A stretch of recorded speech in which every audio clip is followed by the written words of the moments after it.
My man, good to see you. Congratulations. Thanks, Dave. What a huge game, Halo. When you found out you were cast, your first reaction?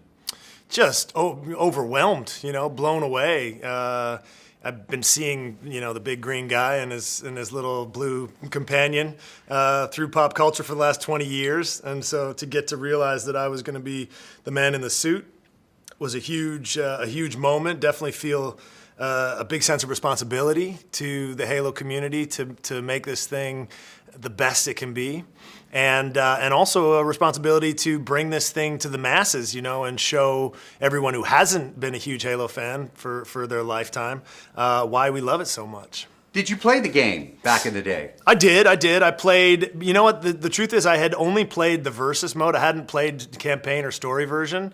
And I didn't have TV and video games growing up. So I only got to play like at friends' houses after school, whatever. So I had some, some experience with it, but really not much at all.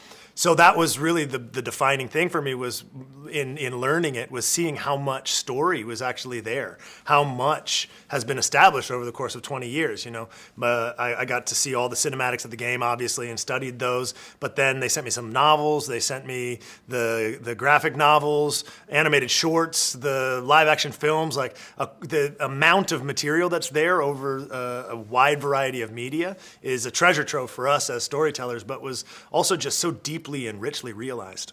I was going to ask you if you remember the System Link parties when you were at your friend's house. Everybody would have the pizza rolls, and everybody. This is before everything was online. Yeah. Do you remember any of those? No. Like I said, I didn't grow up with TV and video games, so okay. I was not a huge gamer. This for me has been a really interesting process because coming from a place of not being a gamer, really just coming from a storytelling place, to get exposed to this universe that feels so rich and so vital, and see it with kind of fresh eyes. Not as somebody who has played as the Master Chief for years and years and years.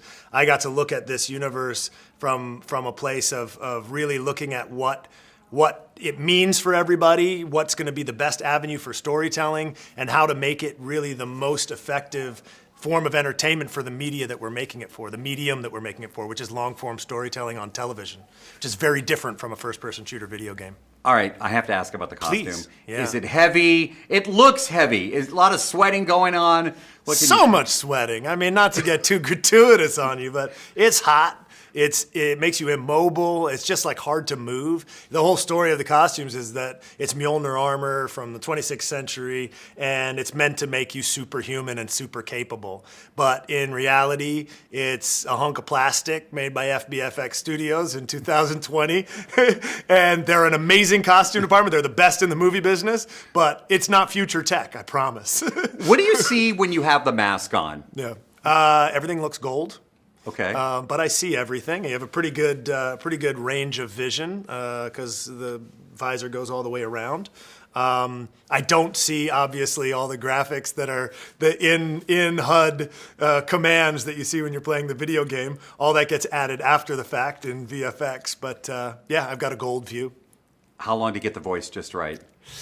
That was a process. One of the challenges of the suit is that it's hard. Not only it makes a ton of sound, so none of what we have when I'm in the suit is usable in production. So we've had to ADR the entire season.